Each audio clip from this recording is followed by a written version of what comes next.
Olá, meu nome é Raí Fernando, sou membro do PET Engenharia Agrícola da UFA. Nessa videoaula vou tratar de um assunto da disciplina de resistência dos materiais, que é o momento de inércia. Bom, fazendo uma breve introdução, temos que sempre que é feita a relação entre a tensão normal que atua na seção transversal de uma viga elástica e o momento externo aplicado que causa a curvatura da viga, temos então o momento de inércia de uma área. O momento de inércia pode ser calculado através dessas duas equações, tanto em relação ao eixo x quanto em relação ao eixo y, quando esses eixos estão passando pelo seu centroide. Quando o momento de inércia é calculado em relação a um eixo que não esteja passando pelo centroide da área, temos que adicionar uma parcela, sendo essa parcela o produto da área por uma distância ao quadrado, onde essa distância é a distância do centroide da área até o eixo desejado, tanto em x quanto em y. A título de exemplo e utilização das fórmulas de estado, temos aqui o cálculo do momento de inércia de uma área em relação ao eixo que passa pelo seu centroide e em relação ao eixo que passa pela base dessa área, sendo essa área um retângulo. O momento de inércia em relação ao eixo x que passa pelo centroide desse retângulo, então vai ser a integral de y ao quadrado dA. Os limites de integração dessa integral é de menos h sobre 2 a h sobre 2 dy ao quadrado. O dA fica sendo a base vezes 1 dy. A base é uma constante, sai da integral, então fica em base vezes a integral de menos h sobre 2 a h sobre 2 de y ao quadrado dy. A integral de y ao quadrado dy é y ao cubo sobre 3. Então, resolvendo essa integral e aplicando os limites de integração, temos então o BH3 sobre 12. Já o momento de inércia calculado em relação ao eixo que passa pela base desse retângulo é a soma do momento de inércia em relação ao eixo que passa pelo centroide mais uma área vezes uma distância ao quadrado. O momento de inércia em relação ao eixo que passa pelo centroide é o BH3 sobre 12, que acabamos de calcular, mais a área B vezes H vezes a distância ao quadrado. Essa distância é a distância do centroide até o eixo desejado. Essa distância ao quadrado. Então, resolvendo essa equação, temos então BH3 sobre 3.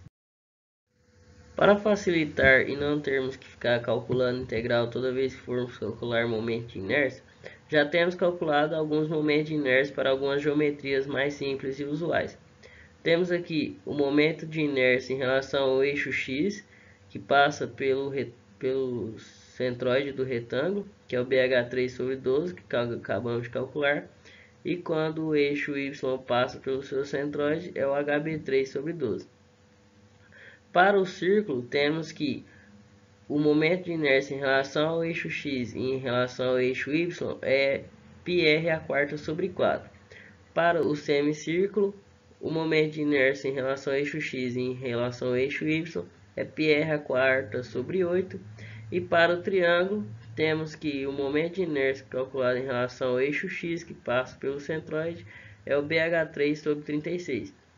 Nota-se que todos esses momentos de inércia dessas figuras são todos em relação ao centroide delas.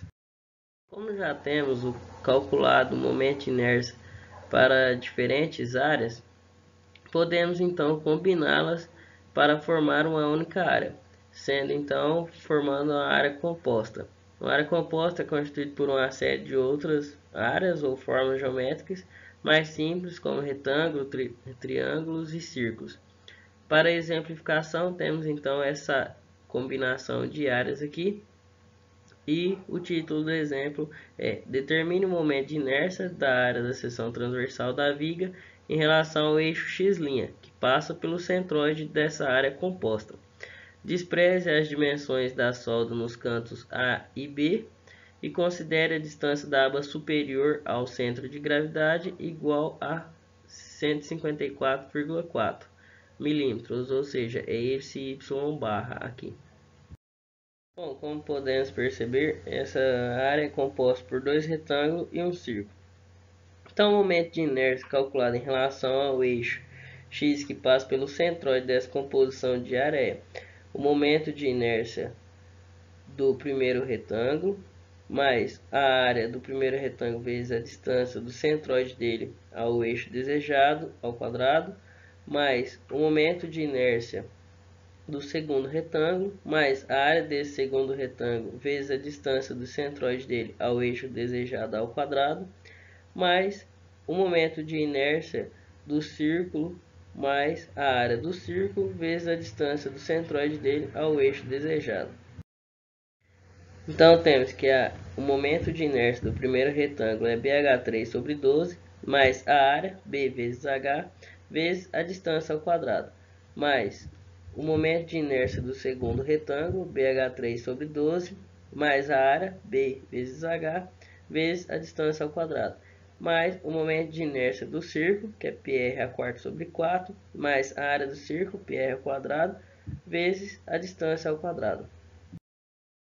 Então temos que o momento de inércia é 150 vezes 15 ao cubo sobre 12, mais 150 vezes 15, vezes a distância da aba superior, que é 154,4, menos a altura do primeiro retângulo sobre 2, que é 15 sobre 2. Isso tudo ao quadrado. Mais 15 vezes 150 ao cubo sobre 12, do segundo retângulo, mais 15 vezes 150 vezes 154, que é a distância da asa superior até o centroide da figura, menos o 15, que é a altura do primeiro retângulo, menos 150 sobre 2, que é a altura do segundo retângulo, dividido por 2, porque o centroide desse retângulo se encontra no meio dele. Isso tudo ao quadrado. Mais o momento de inércia do círculo, que é π 50 a quarto sobre 4, mais a área, π 50 ao quadrado, vezes a distância do centroide desse círculo ao centroide da composição da área, que é onde se encontra o eixo desejado. Então fica 50, que é o raio do círculo, mais 150 do segundo retângulo, mais 15 do primeiro retângulo. Isso tudo menos 54, que aí eu volto no centroide da área. Lembrando que isso tudo é elevado ao quadrado. Com isso, visto que o mais complicado é saber a distância do centroide das áreas até o eixo desejado, depois é só fazer as contas e chegar ao resultado.